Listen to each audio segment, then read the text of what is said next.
Hey everyone, we're back on a super dreary, rainy day. The sound you hear in the background is my dog chewing on a chewy. We're here on the casual couch with my tarot deck because we are going to do another character tarot reading. Yes, this will actually be the third that I have done. What I do is I either pick one of my characters, or in this case, the character a fellow author has given me to do a reading for, and I do a simple 3-card reading, past, present, future, for that character, just for fun, for me to practice, because I'm still learning tarot. I'm still really new, so like, have mercy on me. It's also a really fun way to shake something loose for the author. Maybe they're struggling with that character or that story. They don't know what they want the arc to be. So this could really help them figure that out. I'm making a mess. Cards going everywhere. I just did like a major reshuffle of the deck. A big one. Dumped them all out, spread them all around. So now they're unruly. I'm not one of those readers who's very mystical. I'm possibly the least psychic person on the planet. I just like to look at what we get and, you know, check out what that might mean and see if it might shake something loose. By the way, I'm wearing this shirt that I made. Check it out on my Redbubble. There's a ton of stuff over there. I was going to wear it to WisCon, which is a writing convention near me, but then that was canceled because apocalypse. Today we are reading for Sarah, who is someone that I know, that I have seen around these parts many a time. Sarah messaged me on Twitter, which is the best way to get a reading for one of your characters, is to message me on one of my social medias, linked in the doobly-doo, not here on the channel. Reach out to me some other way so it's easier for me to like ask you the questions that are necessary. I sent her a few questions, just a few, to get to know the character very tangentially. Our character today is Talia. I'm gonna guess that's how you pronounce her name, or Thalia, but I think it's probably Talia. And she is 18 years of age, and she is from a fantasy story, so that's all I'm gonna reveal to you, but I do not get a lot of information from the authors. I don't want them to overload me with a bunch of information about the character. I just want a few details, light details. Jane, this is not for you. I didn't set this up for you, bud. No, I didn't actually. Oh my gosh. Boy, are you so cute, huh? You need to get out of here, though. Come on. Come on. Come on. Come on. Okay, we're going over here. We're over here now. If you're wondering why there's cat hair all over everything I own, that's why. Okay, we have our cards here.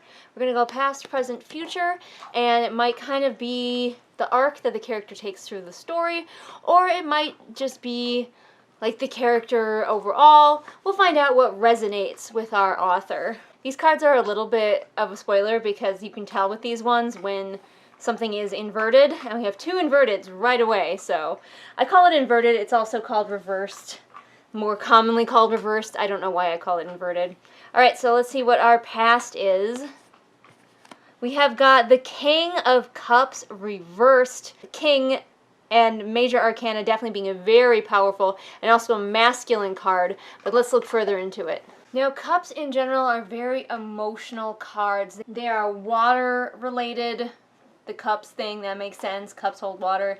So it is very spiritual kind of cards. Now remember, this is the character's past, so possibly before the book began or where the character is starting out at the beginning of the book. Again, with the King, we are seeing a masculine influence, either a father figure perhaps, or a masculine influence in the character's life, or perhaps even a masculine part of herself that is coming out. But also with the King, it is a card about focus and concentration and consideration and being emotionally balanced. However, reversed, it is a lot more inward turning. So possibly either the character is coming from a place of being too inward, concerned with herself and what's going on with her world and not enough with other people, or it is again that masculine figure, powerful figure in her life that is being selfish, is lacking compassion, or at least outward compassion, who's perhaps being emotionally manipulative towards her, a big influence in her life that is being that way.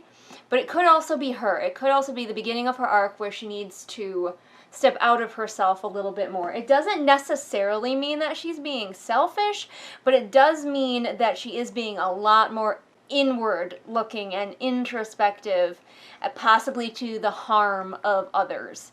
Now let's look at our present.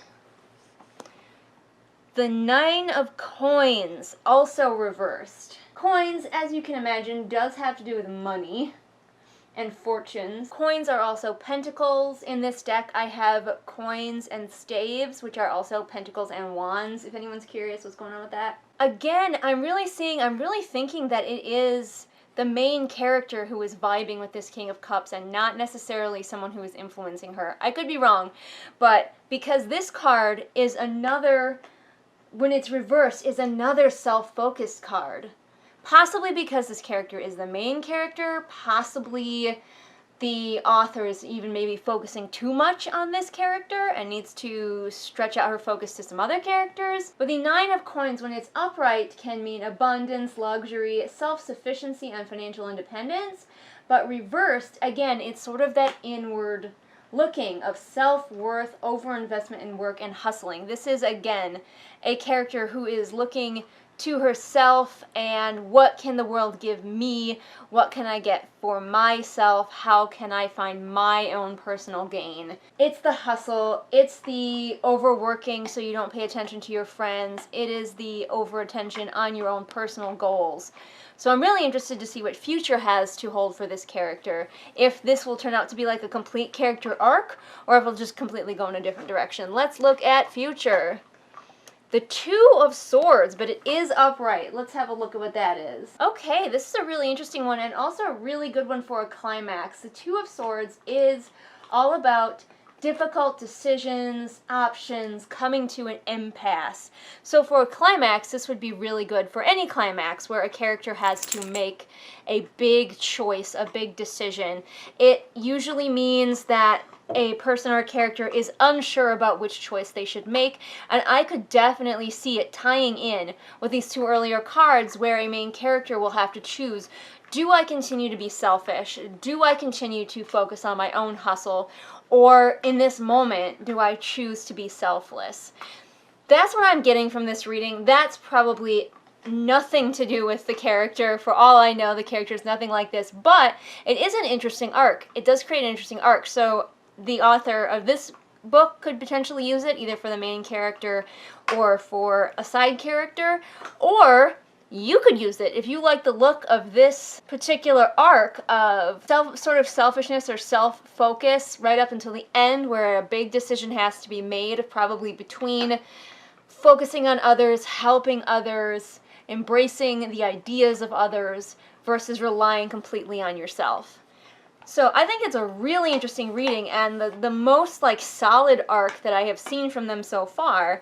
So hopefully Sarah likes this reading and maybe it jogs something loose, if not for the main character. It's very specific, which is why I'm not sure like if this is going to work for her character at all, but yeah. Okay, Sarah, there was your reading. Comment below and let me know if it was even close, if it was kind of accurate, if maybe there are inklings of this in that main character, or whether we are completely off base and the cards are just doing what the card's gonna do. If this seems like a fun idea to you, and you want me to do a reading of your character, like I said, you can contact me on my social media. Right now, this is kind of just like a niche thing. I'm not getting a lot of viewership on it or like excitement about it. So I haven't like locked it off to be patrons only. If I get a ton of people wanting readings, I might have to make this patrons only. But for right now, if you're interested, you can contact me on Twitter or Instagram are probably the best ways. Maybe Facebook, although Facebook sometimes doesn't show me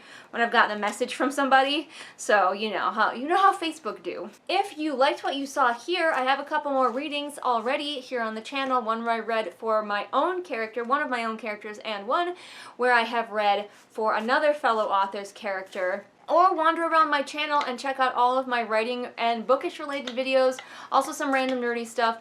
I have a lot here on this channel, all right? And if you do want to support me and make absolutely sure that you can get a reading in the future, you can support me over on Patreon, where for as little as $1 a month, you will get exclusive access to all kinds of videos not seen here ever on the regular channel. Thanks again for coming, you guys, and I will see you again next time with whatever it is I happen to be doing next time. Bye! Did someone say patrons? It was me. I said patrons just now. Try to keep up. This month's patrons are Adrienne, Lennox, Amanda, Irene, Jenny, Jesper, Lisa, Ryakio, Sabby Panda, Savvy, Scribbling Cat, and Zaire. And thanks again to all of my amazing patrons for all their support. I especially appreciate that you're able to stick around in these interesting times.